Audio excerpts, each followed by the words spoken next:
umurongo ushaka ko dusoma Abaheburayo igice cya 4 guhera ku murongo wa mbere usome gatoya aho ndakubwira tugeze kumbure ku murongo wa 4. Abaheburayo igice cya 4 guhera ku murongo wa mbere kugeza ku murongo wa 5. Nuko kuko isezerano ryayo ryo gushika mu buruhukiro bwayo rikiriho, twiyubare kugira ngo kumbure nihagira uwo muri twebwe iyumvirwa ko akerewe, kuko natwe twabwiwe ubutumwa bwiza nkabo, ariko ijambo bumvise ntiryabagiriye ikimazi, kuko ritavanzwe n'ukwizera mu mitima y'abaryumvise. Kuko twebwe abizeye dushika muri ubwo buruhukiro, nk'uko yavuze iti, nk'uko narahiranye uburake bwanje ntibazoshika mu buruhukiro bwanje, naho yari yarahejeje ibikorwa byayo uhereye ku kuremwa kw'isi. Kuko hari aho yavuze ku vy'umunsi w'indwi nk'ibi iti, Imana yaruhutse ku munsi ugira indwi ibikorwa byayo vyose. Kandi na hano ngo ntibazoshika mu buruhukiro bwanje. Uyu murongo uratubwira ku kintu gikomeye ku bijanye n'amasezerano y'Imana cyane ku bijanye n'ijambo no vuga uyu munsi ry'akaruhuko. Amajambo tumaze iminsi turiko turiga ko mu ndwi iheze no guhera ku munsi wa Mungu hera tuganira kuri Yakobo, turaba ubuzima bwiwe tubukuramo ivyigwa. Uyu munsi ndashaka guhagarara gatoya kuri iki cimviro n'iri jambo gatoya kubijanye n'ikintu no kwita akaruhuko. Haleluya. Mbwira umwicaye uti akaruhuko. Akaruhuko ni ikintu twese dusobanukiwe.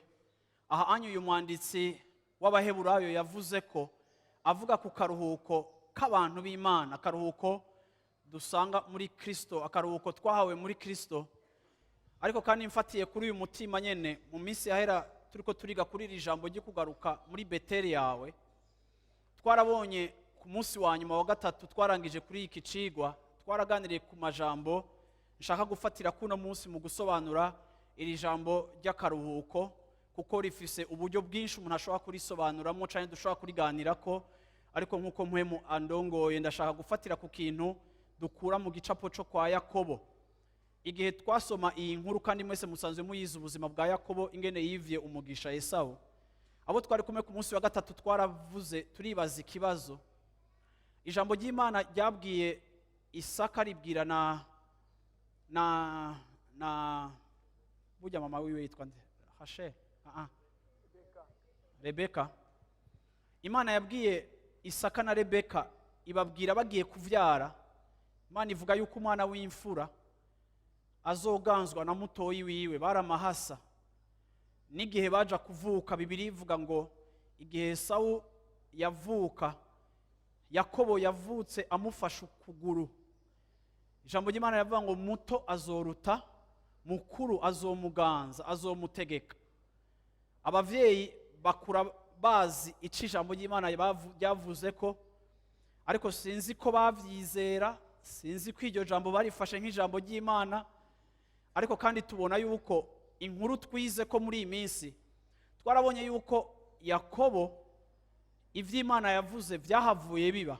Rero ikibazo twibajije cari ikibazo kivuga ngo mbega iyo Yakobo atiba umugisha, iyo Yakobo adahenda se Isaka akihindura akigira Esawu akamwiba umugisha, se agahezagira umwana atari wo yihenze, eske iyo bijya bitaza kuba, mbega vyari gushoboka ko Yakobo aba mukuru nk'uko Imana yabivuze canke ntivyari gushoboka?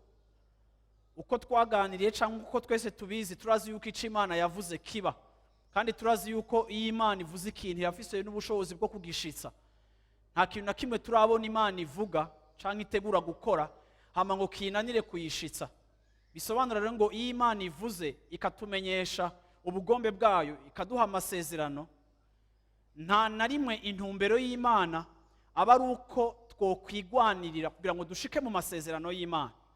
Ariko iyo Imana itumenyesheje amasezerano yayo, intumbero yayo nyamukuru aba ari icifuzo c'uko twizera amasezerano, yuko twitega kuri yo, yuko mu busabane bwacu nayo tuyizigira ko ari izotuma ivyasezeranywe bishobora gushika ku buzima bwacu, kuko ari ishitsa amasezerano.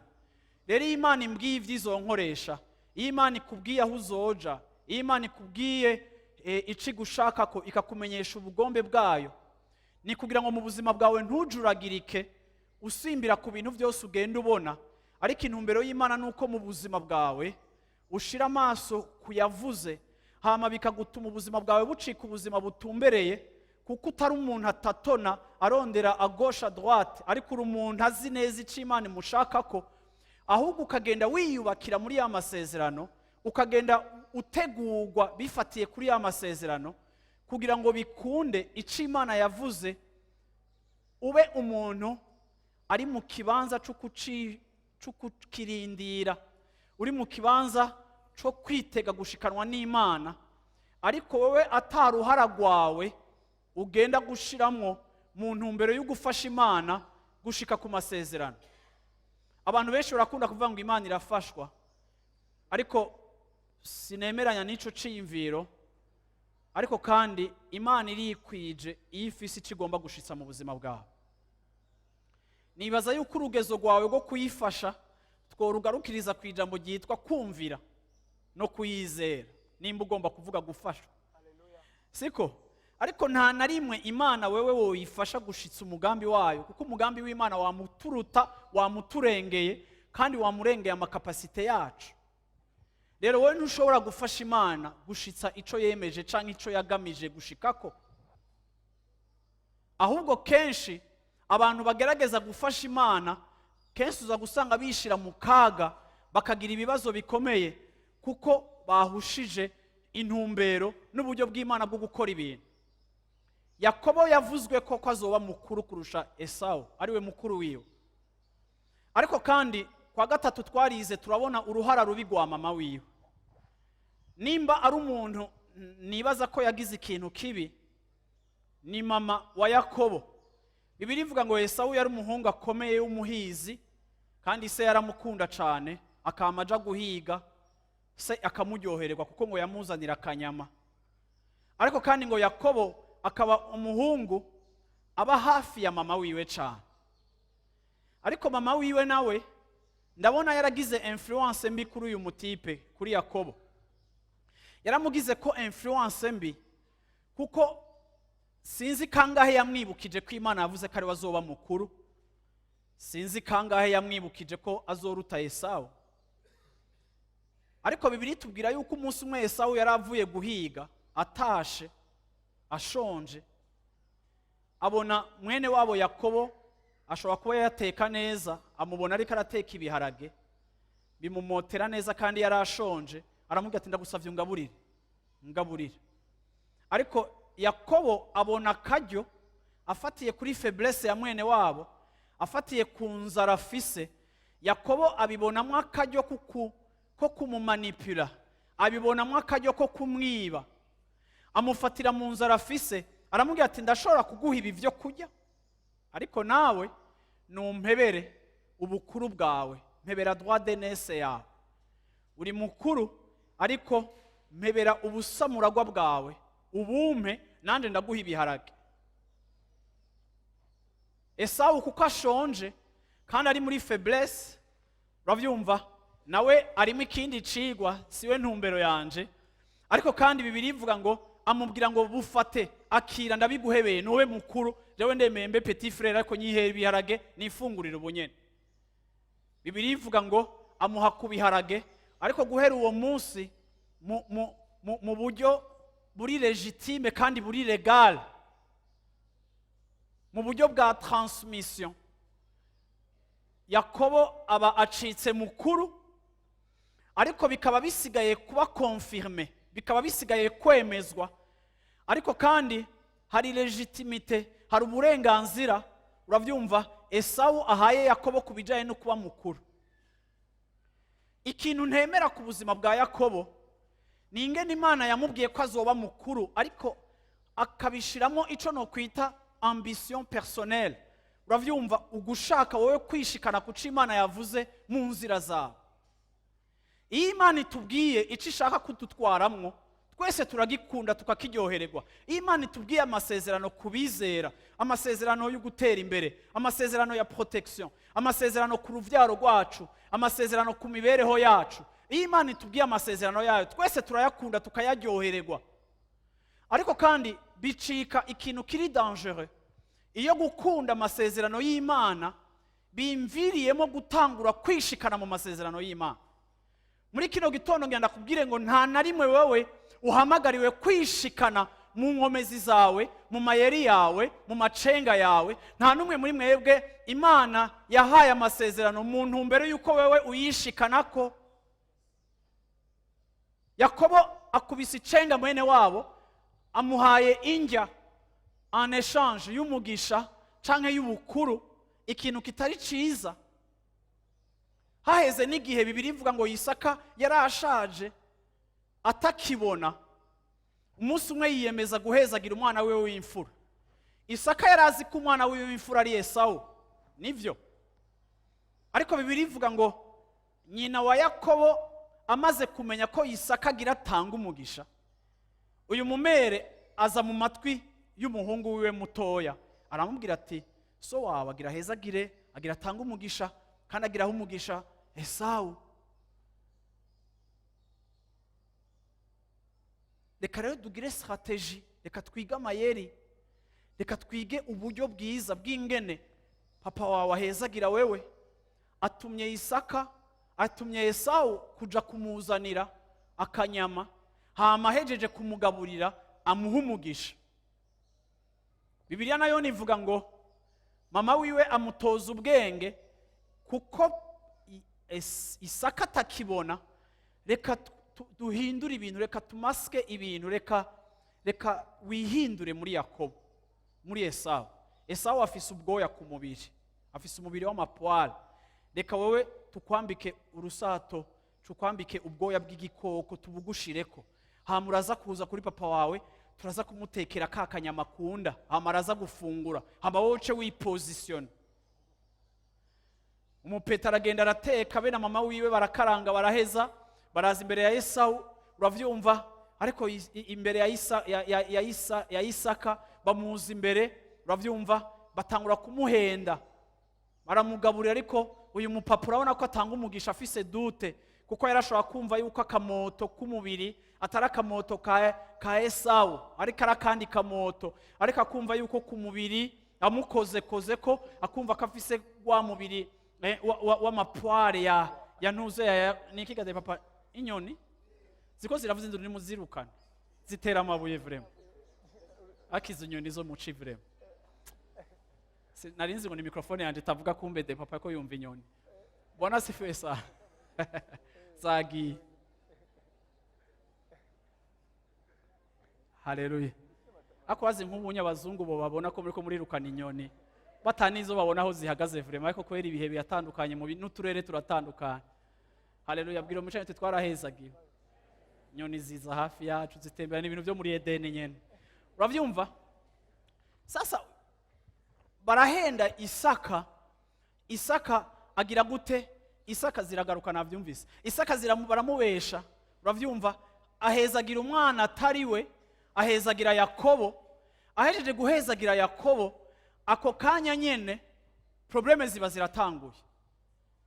Esawu agarutse, se wiwe ararira, aramubwira ati mwana, mfise umugisha umwe, nahezagiye mwene wanyu, nta kundi mfise umugisha umwe, rero sishobora kuguhezagira. Esawu arensista, ararira, aramwinginga. Se aramubwira ati si kibazo c'ibigumbagumba n'ikibazo ca principe. Nta na rimwe emotion igira ubushobozi bukwiye bwo kuhamplasa principe. Sinshobora kuguhezagira, sifise ico no guhezagiza.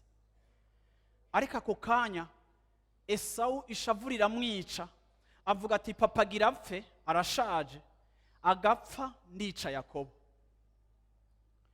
Nyina yumvise ko hari proje yuko Yakobo apfa, nyina araza apanga Yakobo, aravuga ati sinshobora kukubura mwana wanje, kandi nabuze naso urabona ko agira apfe.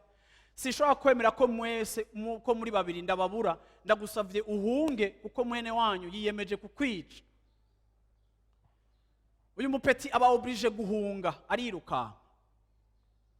Ndashaka kuvuga ngo igihe cyose wewe wigwanirira, igihe cyose wewe uzoza gushira akaboko kawe mu mugambi w'Imana, wama wikwegera ibibazo, kuko atana rimwe Imana iduhamagarira gushitsa umugambi wayo dukoresheje amayeri yacu, dukoresheje tricherie yacu, canke dukoresheje manipulation.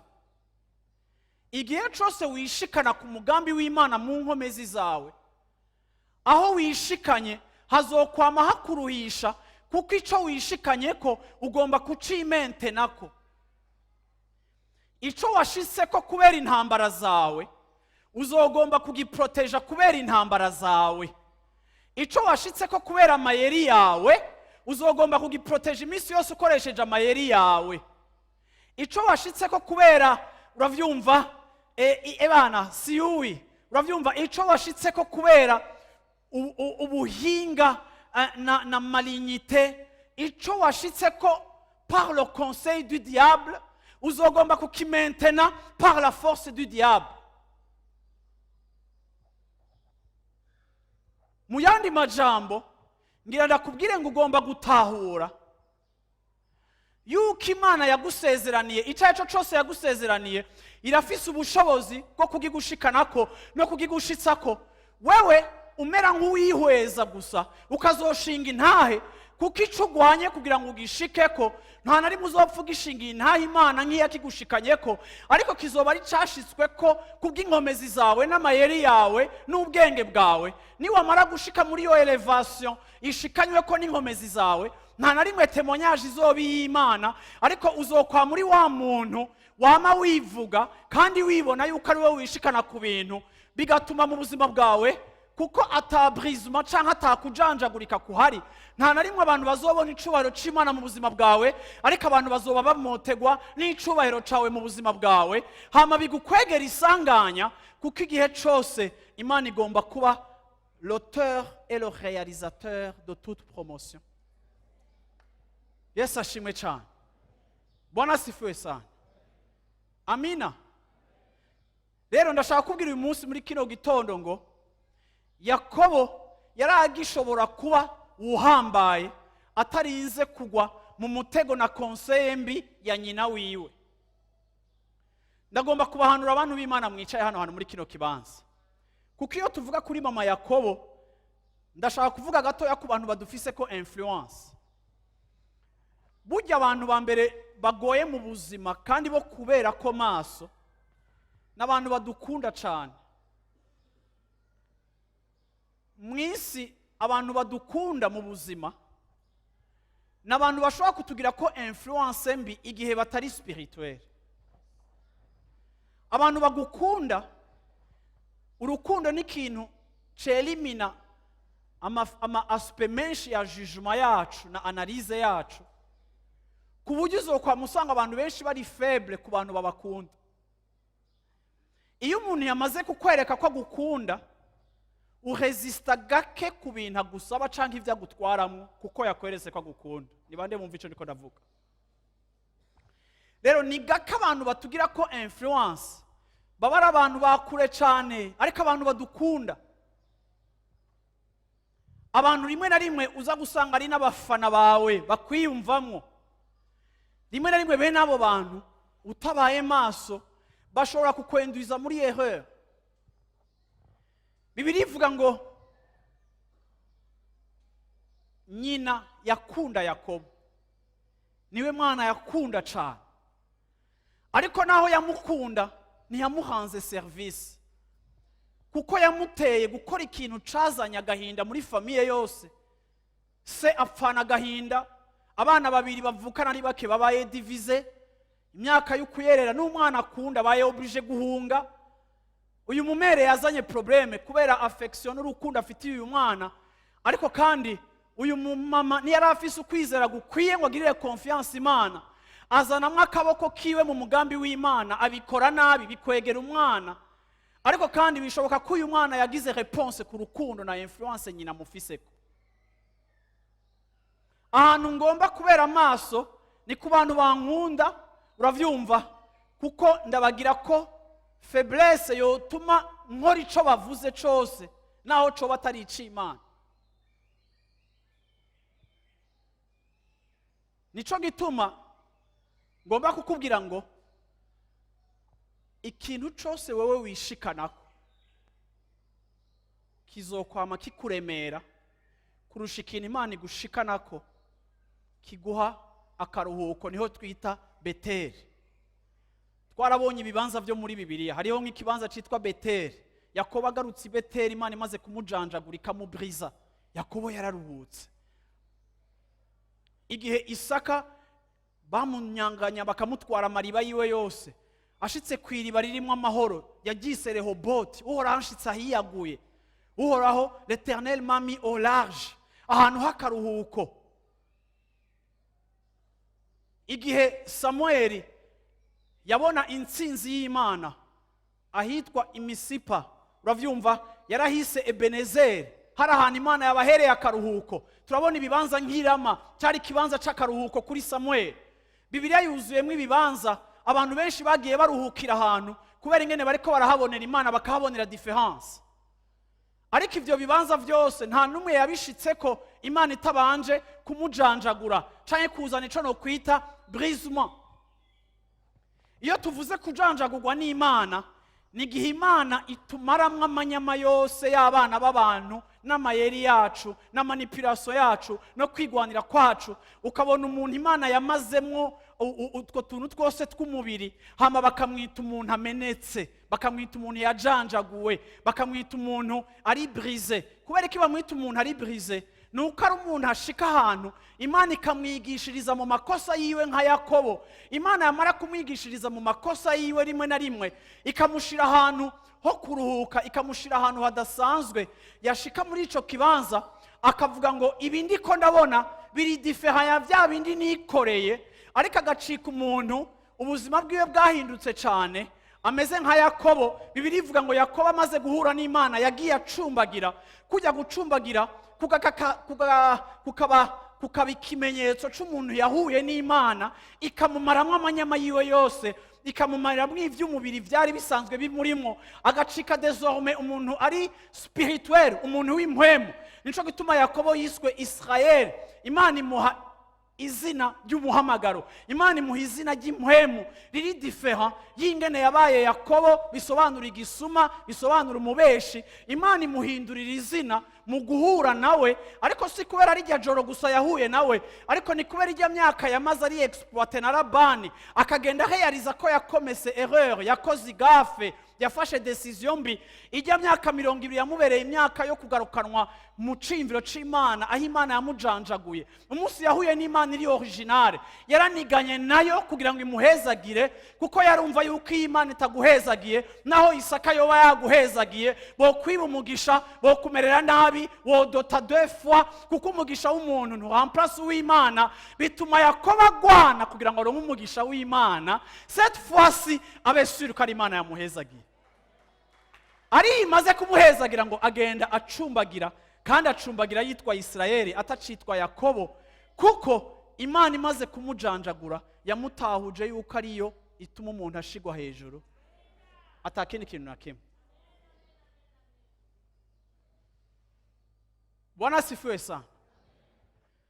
Twese mu buzima bwacu biradushikira kwigwanirira, twese mu buzima bwacu biradushikira gushaka gushema agatushe personnel. Ariko ngenda kubwire ngo ni ibintu bibi vya mbere bibaho, kuko nabivuze ngo ibyo wigwaniriyemo ubandanya kuvyigwaniriramwo Imana ikabivamo. Ariko ivy'Imana ikugwaniriyemo izokwama ari igwana. Hama nawe ugire gute? Uruhuke. Mbwira umwicaye uti uruhuke. Yesu ashimwe. Uyu mwanditsi rero w'Abaheburayo avuze ikintu gikomeye kituzana muri ako karuhuko, ariko kweri ijya sahira imbere yanje igira mpoye mu na gato. Umviriza rero, haravuga ngo, nashatse kuvuga ko idakora, aravuga ngo nuko rero twiyubare kubera isezerano ryo kwinjira mu karuhuko rikiriho, ntihagire n'umwe muri mwebwe aboneka yaje atevye. Kubera ubutumwa bwiza twarabumenyeshejwe nk'uko nabone ba kera babumenyeshejwe. Ariko ijambo twahawe, ijambo bahawe ntaco ryabamariye, kubera iryo jambo ritasanze ukwizera muri abo bantu baryumvirije. Uyu mwanditsi w'Abaheburayo atwerekanye, adukompara n'abantu bo muri Ancien Testament. Aba yariko atubwira Abisirayeli abagereranya n'ishengero rya kino gihe. Aravuga ngo mwiyubare kuko isezerano ryo gushika mu garuhuko riracahari. Ariko anota ikintu kiri important. Aravuga ngo aba bakera ntibigeze bashika mu karuhuko k'Imana. Barumvise ijambo ryo kubinjiza mu karuhuko nkuko natwe twumvise ijambo, ariko bo bamaze kumva iryo jambo ribinjiza mu karuhuko ka Kristo, ntibigeze bashika mu karuhuko kuko ijambo ryo kuruhuka ritahuriranye n'ukwizera. Mu yandi majambo, iyo ndiko ndavuga ubutumwa nk'uku, nkavuga amajambo nk'uku canke ukumva ijambo ry'Imana canke ukarisoma, haba hariho ibintu bibiri vy'intervena iyo turumva ijambo ry'Imana. Iyo twumva ijambo ry'Imana nk'uko famiye ya Isaka yumvise ko Yakobo azoba mukuru, birasaba yuko abantu bumva ijambo, ariko biranasaba yuko tumaze kumva ijambo, iri jambo rihurirana no mu mutima wacu hariho kwizera. Iyo numvise ijambo ariko iryo jambo ntirihurirane n'ukwizera mu mutima wanje, naho iryo jambo canke iryo sezerano rinyembeza kwinjira mu karuhuko, sinshobora kwinjira mu karuhuko Imana itanga igihe promesse y'akaruhuko idahuriranye n'ukwizera mu mutima wawe. Amasezerano yose y'Imana ni meza, araryoshe, ariko ntaca azokumarira ayo majambo natahurirana mu mutima wawe hariho ukwizera. Reka mvuge ngo ukwizera ni ivu ryiza ku ijambo ryiza waronse canke ku mbuto nziza wahawe. Ukwizera ni ivu ryiza. Ivu ryiza rirakipinga semence, rikayikuza, rikayivanamo ikintu kiri profitable. Ariko ivu ribi naho riha semence nziza, ijya semence iraza kuma kuko ni ribi, iryo vu ni ribi, ariko imbuto ni nziza. Rero mwese ngaho uko mwicaye kubijanye n'amasezerano y'Imana dufise nk'abizera, kumva ni kimwe, ariko kwizera ico twumvise ni yindi etape, ni kindi kintu. Rero ngo aba ntibashoboye kwinjira mu karuhuko kuko ijambo bahawe ritavanzwe, ritahuriranye no kwizera. Mbwira umwicaye uti kwizera, vraiment kwizera kwe. Haleluya, amina. Nuko rero twebwe abizeye, umurongo wa 3, twinjira mu karuhuko nk'uko byavuzwe ngo nararahiye mu ishavu ryanje ngo ntibazokwinjira mu karuhuko. Ivyo abivuga, urabona, naho ibikorwa vyabo vyiwe byari byaraheze kuva isi itararema. Muribuka Abisirayeli igihe bagenda gutata igihugu c'isezerano, muribuka yuko hagiye abaserukira imiryango 12, ariko bamwe baragarutse batanga inkuru nziza yuko kijya gihugu Imana izokibaha, kuko bari bafise ukwizera iyavuze. Muriko muranyumva neza? Ariko turafise iyindi miryango 10 yaserukiwe n'abantu bobo baje bavuga ati nibara ntituzopfa dushoboye guposeda hajya ahantu. Ngo ivyo bishavuza Imana kuko ngo bitoranirije abarongozi babarongora gusubira inyuma muri Egiputa kuganzwa, kuko vyabananiye kwizera ko Imana yabasezeraniye kubaha akaruhuko yokabaha. Ngo bituma Imana irahira ngo ntibazopfa binjiye mu karuhuko kanje. Icatumye Imana ivuga ngo aba bantu ntibazopfa binjiye mu karuhuko kanje, murabizi yuko murajya amashapitre, muravyibuka mwese, murabizi yuko Bibiliya ivuga ko muri iyo myaka 40 bajya abantu bose ijya generation yarahapfiriye. Muri kijya gihugu hashika abana bashasha babo bavyawe na Yosuwa na Kalebu. Icatumye Imana itemera ko bashika muri kajya karuhuko nuko isezerano yabahaye batashoboye kuryizera. Rero ukwizera ni ikintu cyane cyafekta attitude yacu n'ingene twifata ku bijyanye n'icyo Imana yatubwiye. Igituma ubona abantu bigwanirira canke baja mu bibazo nuko justement habura uko kwizera yuko Imana ishobora kubikora. Ababisirayeli barabonye igihugu barabona ko ari ciza, ariko baravuga mu mutima wabo ngo naho ari ciza Imana nishobora kutitwinjizamwo, gifite inzitiro zikomeye n'abasirikare bakomeye, natwe turi faible. Imana ntabwo ishobora kudukorera, nimureke kutubesha twisubirira inyuma. Iyo abantu atakwizera bafise, ibintu barabivamwo bagafata izindi nzira. Rero Bibiliya iravuga ngo Imana irarahira ngo ntibazokwinjira mu karuhuko kuko yabasanzemwo ukugarariza no kutizigira ko ifise inkomezi zikwiye zo kubafasha. Munyumve neza.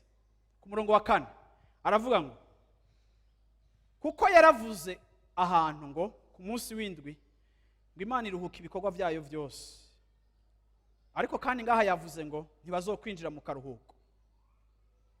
Kuko rero vyemerewe bamwe kwinjira muri ako karuhuko, cyane cyane abisezerano ryakorewe, abo ryari ryarakorewe, ariko kubera kutumvira kwabo Imana ishinze uwundi munsi. Iravuga mu gihe ca Dawidi, iravuga muri Dawidi, niko umuntu yanditse, uravyumva? Imana iravuga ngo uyu munsi nimwumva ijwi ryiwe ntimukomanaze imitima yanyu. Ndashaka kuvuga abantu b'Imana ku kintu citwa akaruhuko. Haleluya. Iyo tuvuze akaruhuko k'Imana, akaruhuko nico gihe mu buzima bwawe wumva muri vyo uri kuracamo byose wumva ufise amahoro y'Imana mu mutima. Iyo umuntu w'Imana yizeye Imana bimuzanira ico no kwita akaruhuko, kandi ako karuhuko kazana mu buzima bwawe amahoro. Amahoro yo kumva kw'Imana ibana niyo security yawe. Imana niyo ejo hawe, Imana niyo uno munsi hawe. Hariho amahoro. Yaravuze ngo mube maso ntimuhombe kwinjira mu karuhuko kuko hari abatakinjiyemo bagasezeraniwe. En d'autres termes, aka karuhuko ndiko ndavuga no munsi muri kino gitondo ni gihe mu buzima bwawe shaka kuvuga ushobora kuba wicaye ngaho ukaba warakirijwe ukaba ukunda Imana, ariko mu mibereho yawe ukumva nturuhutse, ukumva ntutekanye, ukumva hari ikintu nta guhumurizwa kuri mu mutima wawe. Ariko waza kuraba kubereka ataguhumurizwa kuri mu mutima wawe, nukuri kuraraba ku ma impossibilité, uri kuraraba ku bintu byinshi bidashoboka, bikakuzana mu ruhagarara.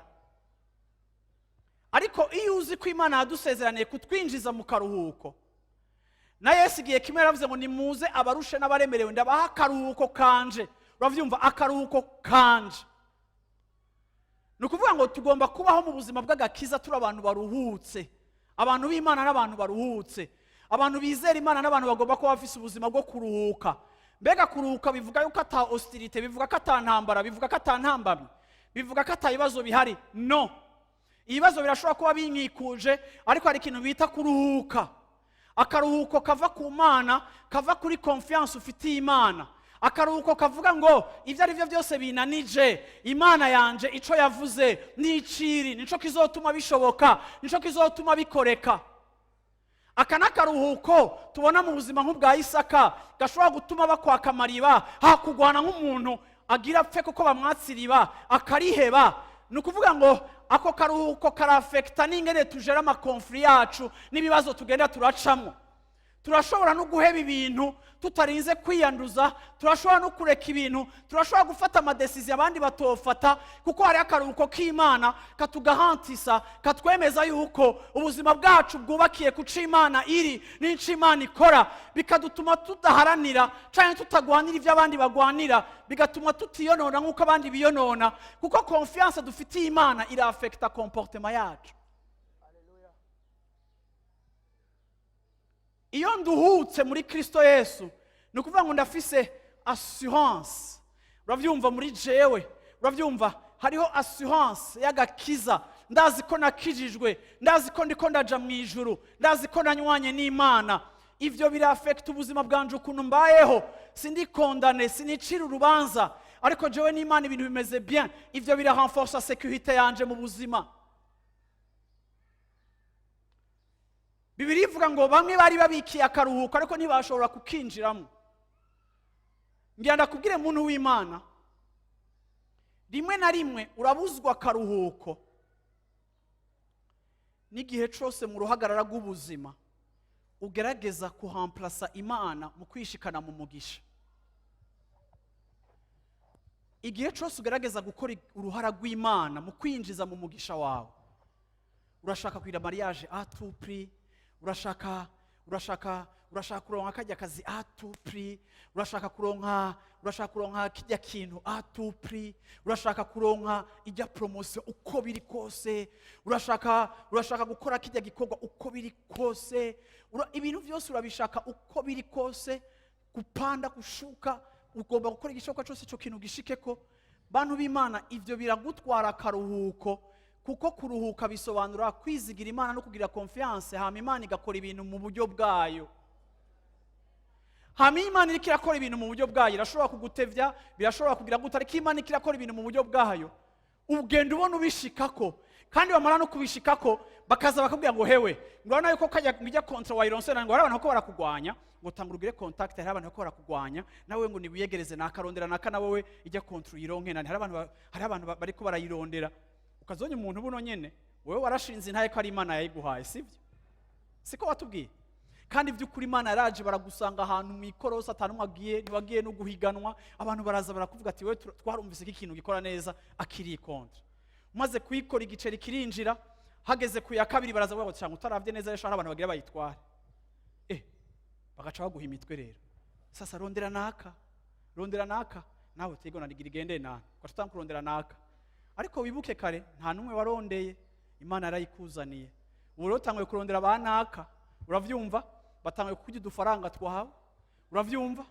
Ariko kandi uravyumva, nta na garanti ufise, wamara no gutanga udufaranga twawe banaka bakanayigutwara, wagaruka gusenga Imana ngo Mana ni wawe wayimpaye, ugaca wumva wenyene isoni ati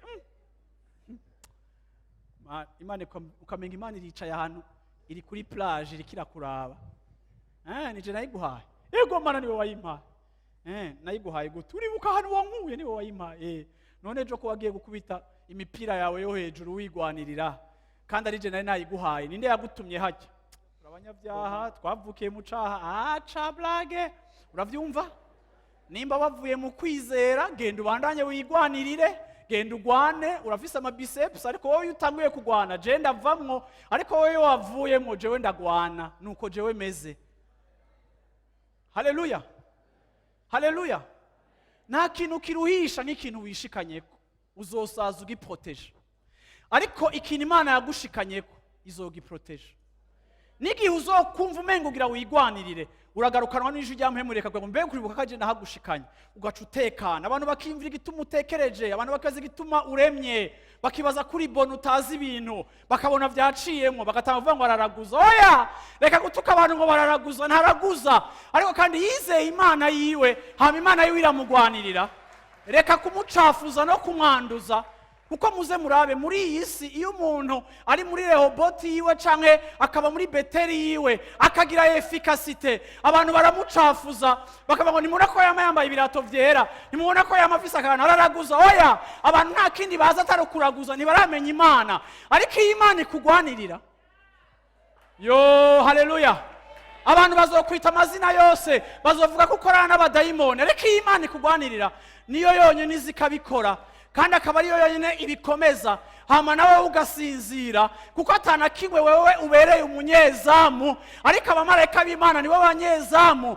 Ariko ukagira akaruhuko, ugashika mu isabato ryawe, kuko Kristo ni isabato. Isabato ryacu ntakiri dimanche, isabato ryacu ntakiri kuwa gatandatu nkuko abadventiste babigira. Isabato ryacu ntakiri observation y'iminsi mikuru. Isabato ryacu si minsi, ariko nimba Imana yavuze ngo mubaho umunsi w'indwi, rijya sabato ryari profesi y'isabato rizoza rikitwa Kristo. Kristo niwe karuhuko kacu, muri we ibikorwa byacu byose byaraheze, muri we turaruhutse. Yararangije umugisha wacu, ntawo nkorera, yarampezagiye imigisha yose y'ahantu ho mu ijuru. Ntayo mparanira, ntayo nsengera, sinisonzeshereza umugisha. No, icyo ni kinyoma. Umugisha si sujet ya prière, no. Ariko umugisha ni konsekanse yo gukurikira Yesu wanje. Maze kumukurikira narahezagiwe, muri we ndi mu isabato. Nk'uko Imana yaruhutse ibikorwa byayo ku munsi w'indwi, nanje nararuhutse ibikorwa byanje muri Kristo Yesu. Isabato si umunsi, isabato ni Kristo. Aho Imana yavuze ngo nimuzokora nzobagaburira, nimuzoruhuka nzobagaburira, ariko muruhuke, mukontemple ibikorwa byanyu. Ubuzima bwacu bw'agakiza ni ubuzima bwo kuruhukira muri Kristo, tukamenya yuko promotion ntiva muri nord, promotion ntiva muri sud, promotion ntiva muri est canke muri ouest, promotion ntiva ku muntu, ariko promotion yacu iva ku Mana. Iyo ivyo bitahuye uraruhuka. Iyo ugiye kurondera akazi, ugomba kwizigira muri ka karuhuko faveur y'Imana iri mu buzima bwawe, ukagenda kwidefanda avec tes moyens, ariko mu mutima wawe wizigiye Imana ituma imiryango yuguruka kandi igatuma imiryango yugara. Igihe Yesu yaseruka kwa Pilato, Pilato aramubwira ngo mbega urazi ko mfise ububasha bwo kugukiza canke kukubufa? Yesu aramubwira ati ego exactement, ufise ububasha, ariko nta na kimwe wonkorako, swat kubaho canke gupfa, nta na kimwe wonkorako atari data kikwemereye. En d'autres termes, sindiringa na autorité yawe, ndiringa n'uwiguha. Kuko niyashaka ko mbaho aragutegeka mbeho, niyashaka ko mpfa ukansempatiza aragutegeka kunyica. Si wewe rero, ariko jewe hari uwo tuvugana hejuru.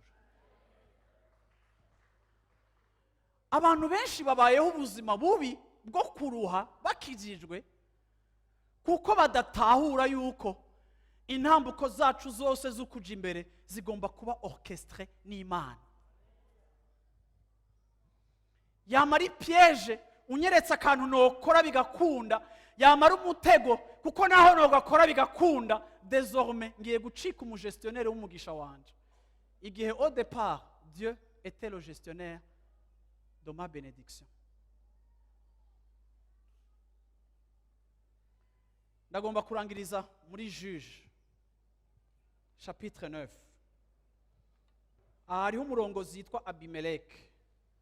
N'umurongozi ubiravye yari afise amatara, yari umuntu azi kuvuga, yari umucommunicateur mwiza, ariko kandi akaba ari mu bahungu ba Gideon. Gideon yari yapfuye, hagomba kuba uwumuhamplasa nk'umujuje muri Israel.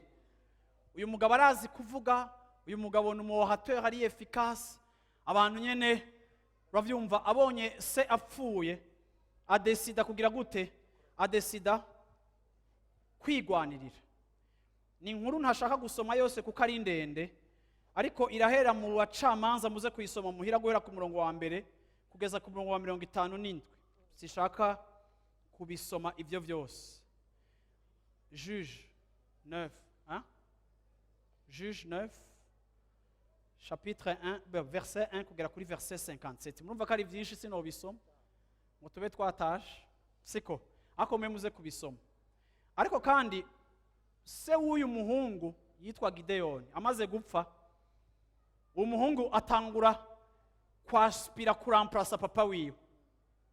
Burya hari ikintu nabonye mu buzima gishobora kudushira mu mutego, ni ambition, ni icifuzo umuntu wese aba afise, ambition yo gushika ku bintu canke ijya irari canke irari, ambition ni irari, c'est la bise, ambition, ni ijya nyota ufise yo gushika ku kintu. hama wagira inyota yo gushika ku kintu ntukirondere ku Mana, ahubwo wowe ugatangura gufata ama initiative yo kucishikanako. Abumva ico ndiko ndavuga amaboko yanyu muravyumva? Iyo wowe uri kuragwana ngo uhashike, kandi ndabizi ko benshi ngaha muri mwege muko muragwana ngo muhashike, kandi ngira mvuge ngo si bibi kugwana kugira ngo uhashike, ariko wirinde gukoresha inzira mbi kugira ngo uhashike. Niwakoresha ubwenge bwawe n'ubukerebutsi bwawe ukagaragaza ibyo ushoboye, ukaja muri competition hamwe n'abandi, nta kibi kirimo. Ariko iyo ujanyemo amayeri n'ikinyoma kugira ngo uhashike, ariko kandi ukanafata n'iminsi yo kwisonzesha, ukagira insomene ya jeune Pierre, ukagira na strategie y'utunyoma dutatu canke tune, hama ugaha umutwara abasenzi bagasenga, mu bisengere cyane n'ivyacamo tuzoza tworganiza kijya korana n'icugwaruka amafaranga yose nje yatanga, natwe tukaja tukabombarada tugasenga, bona sifuye sana. Hama ariko nawe kandi ugaca ugenda waheje kuduha umutwaro, uravyumva ugaca usubira kandi ukagenda mu kari kantu k'amanyanga, ugakora kandi kantu k'amanyanga. Uko uranyumva? Ukavuga uti ntawuzi ikiza kugira ico kivuyemo. Kenshi normalement kenshi uza gusanga abantu bahora bevorewa byose babikoresha. Sivyo abantu b'Imana. Ngo rekagerageze? Ko mutanyishura kandi mubizi. Siko? Kangerageze hose. Juges verset 9, verset 4, chapitre 9 verset 4. Bamuha intete z'ifeza 70 bakuye mu ngoro ya Bayali Beriti. Abimere Okay, kusava. Naho nye. Bamuha intete z'ifeza 70 bakuye mu ngoro ya Bayali Beriti. Abimeleki azihera abantu b'imburakimazi kandi binshirukanya bagendana nawe, aja iwabo iyo fura yica bene se aribo bene Yerubayali, abakerera kwibuye rimwe. Ariko Yotamu umuhererezi wa Yerubayali ararokoka kuko yaciye yinyegeza. Maze abantu bose b'Ishekemu bakoranira hamwe n'ab'inzu ya Milo bose baja kwimikira Abimeleki musi y'igiti c'umweroni cari mu gitabo Ishekemu. Uyu muhungu rero yaraje ahamagara igihugu cose, abaha akarorero. Biboneka yuko bene wabo bashika 70, bari 70. Rero aramobiliza Israeli, ayabaza ati ariko mwe mubona bishoboka yuko vraiment mutwagwa n'abana 70 tuvukana tubatwara turi 70? Aramobiliza abantu babateka, kweri we n'udutware, we ni wo ukwiye kudutwara, nta bantu 70 bo dutwara. Uwo ni Abimeleki. Ahejeje kugira propaganda, ahejeje kugira gute? Ariko kandi muri iki gihe caba aba bantu uko uravyumva byari bifise ukuntu baza no gutwara, kandi nase mu kumuhamagara n'Imana yamuhamagaye, ariko uyu muhungu aritanze bene wabo, arigwaniriye kugira ngo ashike hajya ahantu. Bibiri ivuga ngo bahejeje kumubwira ngo we n'udutware n'udutegeke. Usome kuri imirongo, usome nka urashobora kunsomera verset 22. Nuko Abimeleki amara imyaka 3 ariwe aganza Abisirayeli. Maze Imana irungika impwemu mbi yo guteranya Abimeleki n'abantu b'Ishekemu.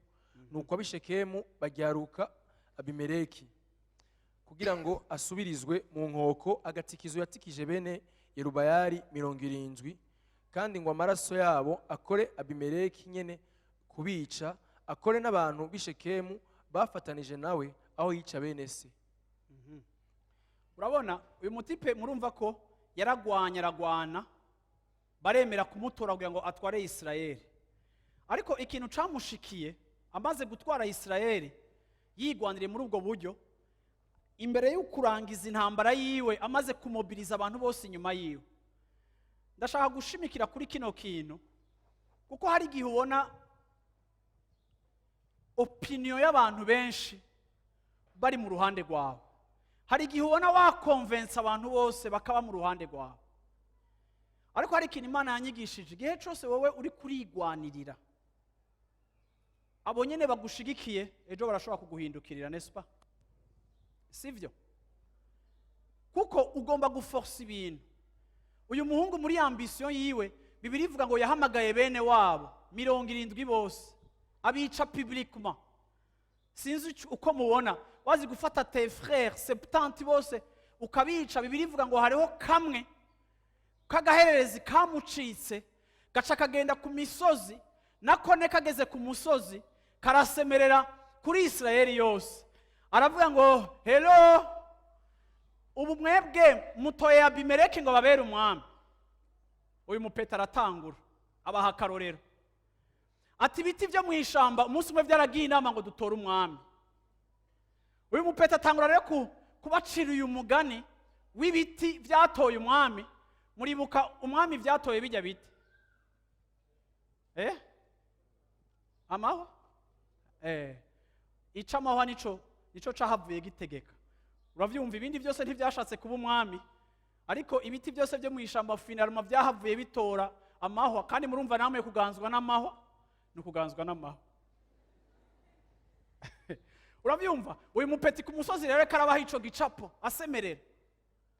Bibiri ivuga ngo Abimeleki aba umwami kuri Isirayeli, ariko kandi ari mu bami ba mbere ba Isirayeli batwaye imyaka mike.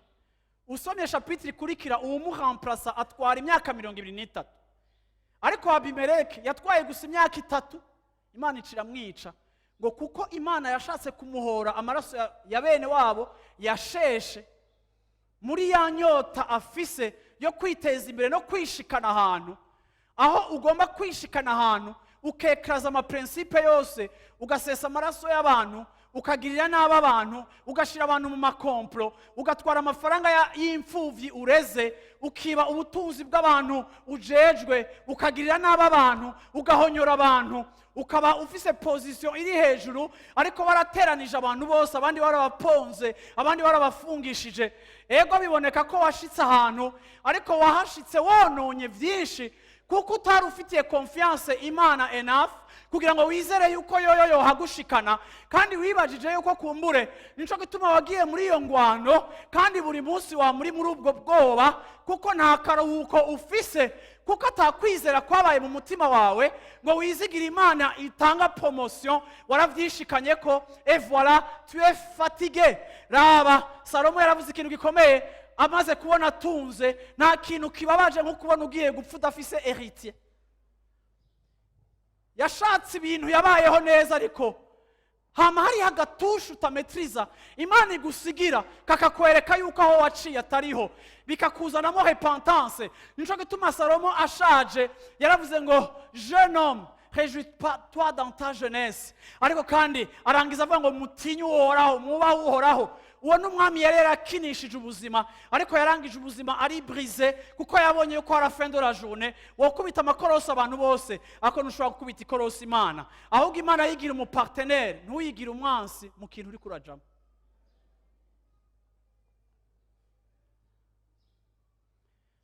Uyu mwami Imana yamuzaniye ibibazo barabatera.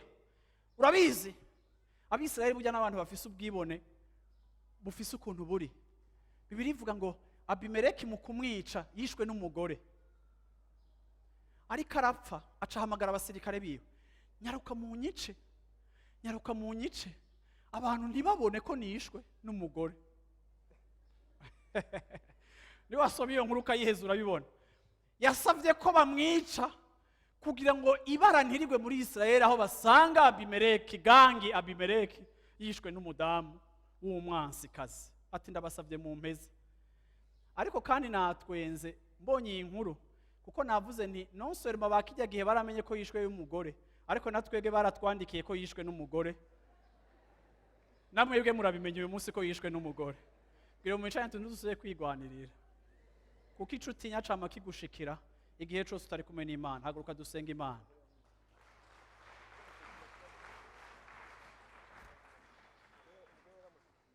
Tugomba kuruhuka bikwiye no kwizigira Imana.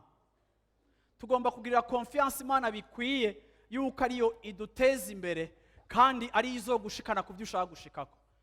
Abasore muri ngaha, inkumi muri ngaha, mwese ngenda kugira ngo peu importe imyaka yawe, ngenda kwibutse ngo Imana niyo iteza imbere umuntu.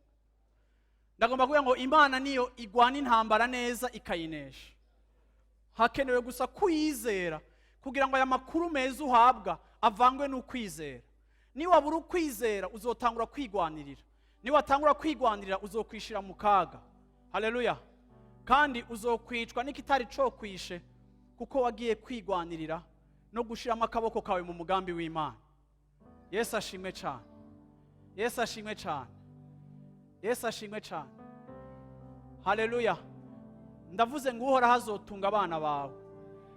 Ndavuze ngo uhoraho azotunga umuryango wawe. Ndavuze ngo uhoraho byose azobikora neza. Ateba anyaruka byose azobikora neza. Mu buzima bwacu bamwe aranyarutse ibintu abandi akabitevya. Mu buzima bwanje hari ivyanyarutse, hari ivyatevye. Mu buzima bwanje hari ibitevye, hariho n'ivyanyarutse. Wewe nuko, uyundi nuko. Haleluya. Igikenewe ni kwinjira muri ako karuhuko tukamenya ngo Daddy azobikora neza. Haleluya. Yasezeranye izobishitse. Harakenewe kwizera mu mutima wawe, kandi uko kwizera kugiye kwa affect imibereho yawe. Yesu ashimwe cyane. Ntukiteze imbere. Ariyo terme dukoresha ni nziza mu Kirundi, kwiteza imbere. Simvuze ngo ntukiteze imbere, ako we ntukiteze imbere. Mumvise icyo nashatse kuvuga? Mwanyumvise icyo navuze? Sinavuze ngo ntimutere imbere cyane ntimugerageze kwiteza imbere, ako ushatse kuvuga ngo wewe ni wowe kwiteza imbere. Haleluya. Hariho abana benshi mwiganye wewe muri primaire bakurusha ubwenge cyane, ariko badafise ubuzima wowe ufise. Imana nituma bishoboka canke bidashoboka. Bibiri ivuga ngo mu mutima w'umuntu habamwo imigambi n'imigabo myinshi, ariko ivyiyumviro vy'Imana nivyo byonyene bishitswe. Haleluya. Promotion yacu iva kuhoraho. Uhoraho ni waguteza imbere. Yesu ashimwe cyane. Iyo uri kuriteza imbere, haleluya, wibuke ko Imana ari izo guteza imbere. Amina. Hamuvuga uti Imana nteza imbere. Uri kurakora uziko ari Imana. Reka ndababwire namwebwe mudandaza mugira gute, mukikujwe n'abadandaji baroga, ngo atanga kubya ngo hangu ujya ngo araroga, ngo baze ngo bakiye ngo 5 du matin ngo bayambaye busa ngo yoga amazi y'umuceri. Afise abakiriya benshi, nico gituma ukabimbwira uvyaminiya, nawe genda woga amazi yawe. Nawe genda woge mu byo kwa Yesu. Yesu ashimwe cyane. Yesu ashimwe cyane. Muraminia abantu baraguza mukabagirira publicité, mukanabitubwira tutabizi nuko bikora, nuko umenga muko murampa amayide. Reka ndakubwira ikintu kimwe, uhora harahezagira. Kubera ujya yoga mu mazi y'umuceri. Haleluya. Hariho vyinshi atwagwa, bamwe batwagwa n'abana babo nk'ibimazi, abandi bakica amageneration ari imbere, abandi bakagira ibindi bibazingamitse indani, bakarota nabi, bamwe bagasambanywa no mu ndoto zabo kubera kuraguza kwabo, bamwe bakaba bapfuye urupfu rubi rw'ibanga ry'ijoro ryabo mwe mutazi, ariko hanze ukamenga arasayangana. Ndanse gusayangana, ariko ndiko ndahwerera indani, ariko ndashaka gusayangana hanze no kumererwa neza indani. Byose birashoboka iyo Imana ari ikiriye abikora. Haleluya. Yesu ashimwe cyane. Bwana asifiwe sana. Amina. Amina. Ntukigwanirire, ariko ureke uhoraho akugwanirire, azobikora neza cyane. Yesu ashimwe. Bantu b'Imana, reka ndangize mvuga ngo hari n'igihe uja kwa argument, hari n'igihe ukoranya famiye, hari n'igihe ukoranya abantu kugira wisigure, ukamenga bari muri saison yo kutumva. Hari igihe amaeforo wahora ukora ibintu bigacamo, hariho periode yakora ntihagire na kimwe gicamo. Nimwige kumenya iyo ibintu byanze, nimwige kumenya icibana rikirababarira, hama mwige kuruhukira muri Kristo ari we sabato ryanyu, muruhuke ibikorwa vyanyu kuko mwizeye ibikorwa vy'Imana. Hama mubwire ngo Mana bikore wewe, hama urabe ingene bikora, hama abantu bakaza bakubwira ngo mbega kutadusiguriye, ngo rega niwe wari ufise raison, nawe ugacutwenga ukavuga ati ntibyari bikenewe. Hariho wari karabinkorera kandi ajustifia neza, yarabinkoreye mu buryo bwiza. Haleluya. Haleluya. Iyo utameze uko nta karuhuko ka Kristo utambukiramo. Ndarangije vuga ngo akaruhuko k'Imana kabe ku buzima bwanyu. Mu byo muri ko murarondera byose, ibyo mushaka gushaka byose, akaruhuko k'Imana kabe mu mutima wanyu. Mu ntambara zacu habemo akaruhuko, mu ntambara zacu habemo louange na adoration, mu ntambara zacu habemo celebration. Bakubwiye ngo mbega ntubona ko bikomeye, uvuga uti yego birakomeye, ariko je célèbre. Haleluya. Je célèbre au milieu de la tempête, ariko je célèbre kubera iki? Kuko ndafitiye confiance uri karangwanira muri we ndaruhuze. Haleluya. Haleluya. Haleluya. Muri wewe. Ya, mindurira note. Mindurira. Haleluya. Muri wewe niho ndukira. Haleluya. Ahandi hose no mu ruho.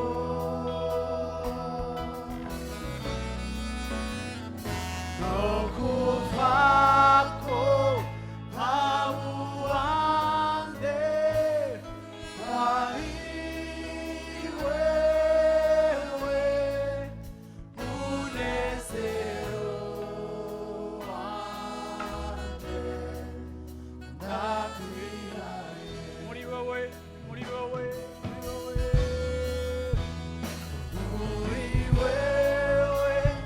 niho ndukira.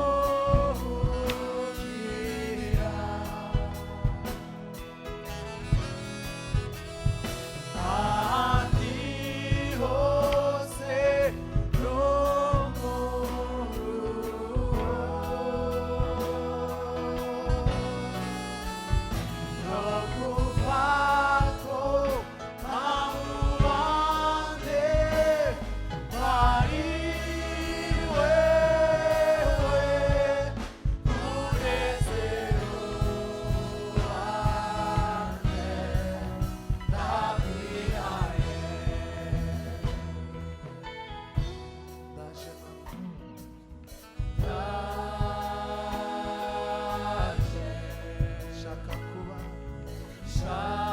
Shaka kuba aho wifuza kuba, aho niho ndongera kuruhuka. Ndaje mwami, ndaje mwami, ndaje umutima wanje, umutima wanjura kunyotewe. Ndakwihaye,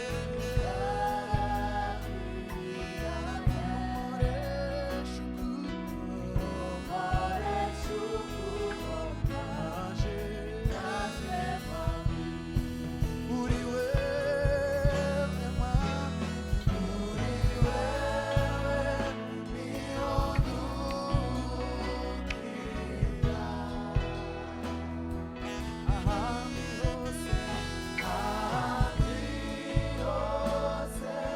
no mu ruho. No kuvako pauande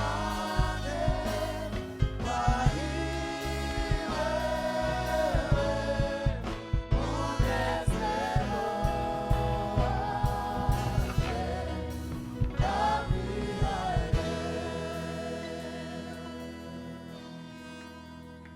Umunsi mwiza, karuhuko ko muri Kristo.